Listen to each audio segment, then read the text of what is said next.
నువ్వు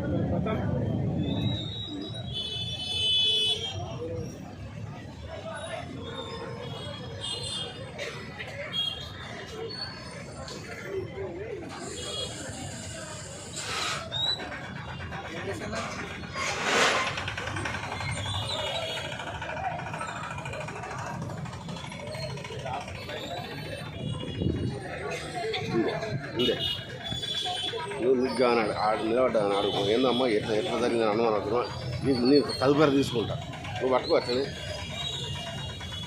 అమ్మా జరుగురి పేరేందమ్మా?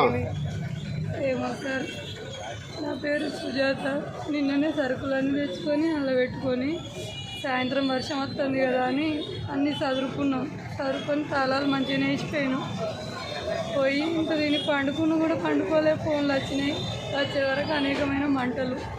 ఇంతకు మించి మాకేం తెలియదు సార్.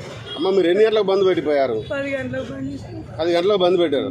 ఇప్పుడు మీ మీ మీ దానిలో ఎంత విలువ కలిసే సామాన్లు ఉంటాయి మీ పనులు?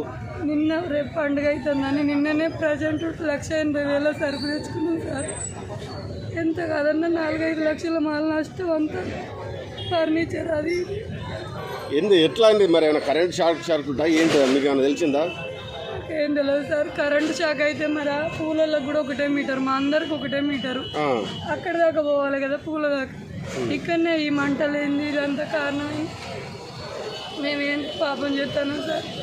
రోడ్డు మీద మట్టి పుక్కుంటా, ఎండకు ఎండుకుంటా, వానకు తడుచుకుంటా బతుకుతాను. ఇంత కూడా బతకద్దా? రోడ్డు మీద బతకద్దా? బతికేటోళ్ళు బతకద్దా? భూమి మీద ఇంత మాల నష్టమే మమ్మల్ని ఎవరు ఆడుకుంటారు?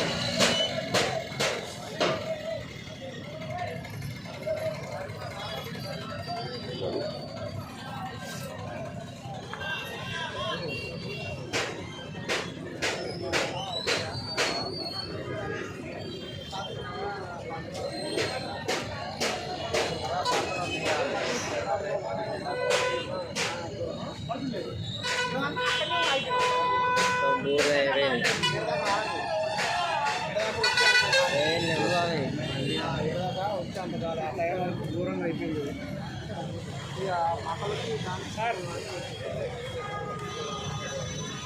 పేరేందమ్మా? అమ్మా ఏంటి ఎట్లా జరిగింది ఏమిటమ్మా? ఎన్ని వేల మీ పనులు కాలిపోయాయి? ₹1,00,000 1,20,000 దాకా సరుకు నిన్ననే తెచ్చుకున్నాం సార్. మేము సరుకంతా పెట్టుకున్నాం. పోయినాము. వర్షం పడతా అంటే 10 గంటల వరకు వెళ్ళిపోయినాం. 10 గంటల వరకు షాపులు బంద్ చేయను అందరు పోలీసులు ఎప్పటికున్నా అంటారు. బంద్ చేసినాం. బంద్ చేసినాం పోయినాం. మాకు 11:30కు తెలిసింది. ఇక్కడ అయిందని తెలియగానే ఊరికి వచ్చి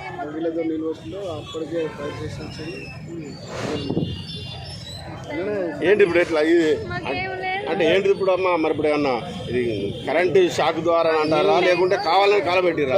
అది ఎట్లా అయింది మేము ఎట్లా చెప్పాలి? అది ఎవరు చేసిందో ఏ పడుకునే కట్టుకున్నారో వాళ్ళు చేసి కానీ మాకేం తెలియదు సార్. అది ఎట్లా అయిందో మాకేం లేదు. ఇది చేసుకుంటే బతికినట్టు. సోమవారం సాగు చేసుకుంటాం, అందరం పోయి తెచ్చుకుంటాం. రేపు ఎల్లుండి పండుగ ఉండదు కదా, సాగు చేసుకుంటాం. రేపు పండుగ కదా అని చాలా ఖర్చు తీసుకొచ్చి పెట్టాం.